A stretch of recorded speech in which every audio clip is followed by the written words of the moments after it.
మా గవర్నమెంట్ ఉండగా GO number 55 రిక్రూట్మెంట్స్కు సంబంధించి జీవో 55 అని ఉండేది. కానీ మీరు వచ్చిన తర్వాత జీవో నంబర్ 29 అని తెచ్చారు. ఇది రిక్రూట్మెంట్ ఎట్లా చేయాలి అనే విషయంలో ఒక మార్పు తెచ్చారు.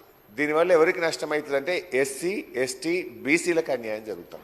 ఎందుకు జరుగుతూ ఉంది? గతంలో ఏముండే అంటే ఒక 100 ఉద్యోగాలు ఉంటే 50 ఫస్ట్ మెరిట్ లిస్ట్ పక్కకు పెడతాం. ఆ 50 పోయిన తర్వాత మిగతా 50లో ఎస్సీలకు 16%, ఎస్టీలకు 11%, బీసీలకు 25% ఆ పద్ధతిలో చేశాం. కానీ మీరు ఆ జీవో మార్చి జీవో నంబర్ 29 తేవడం వల్ల జరిగిన నష్టం ఏంటంటే మొదటి 50లో సపోజ్ ఒక 10 మంది ఎస్సీలు వచ్చింది అనుకోండి, ఆ 10 పెట్టిగా 6 తీసుకుంటున్నారు కింద.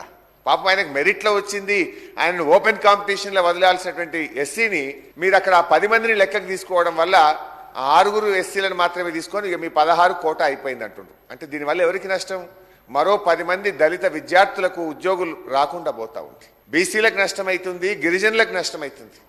బట్ బట్టి గారితో నా రిక్వెస్ట్ ఏంటంటే మీకు సోషల్ కన్సర్న్ ఉంది కనుక ఈ జీవో వల్ల దళిత, గిరిజన, బలహీన వర్గాల విద్యార్థులకు నష్టం జరుగుతుంది కనుక ఇది గ్రూప్ 2, గ్రూప్ 1, గ్రూప్ 3 ఈ ఉద్యోగాల్లో ఈ తప్పుడు జీవో మీరు మార్చారు. మీ ప్రభుత్వం వచ్చిన తర్వాత దీన్ని రివ్యూ చేయండి. అవసరమైతే మీరు మీటింగ్ పెట్టండి. I will come to your meeting hall. మీరు ఏ టైంకు ఎప్పుడు ఎక్కడికి పిలిస్తే అక్కడికి వస్తా, అన్ని వివరాలతో వచ్చి మీకు ఎక్స్ప్లెయిన్ చేస్తా.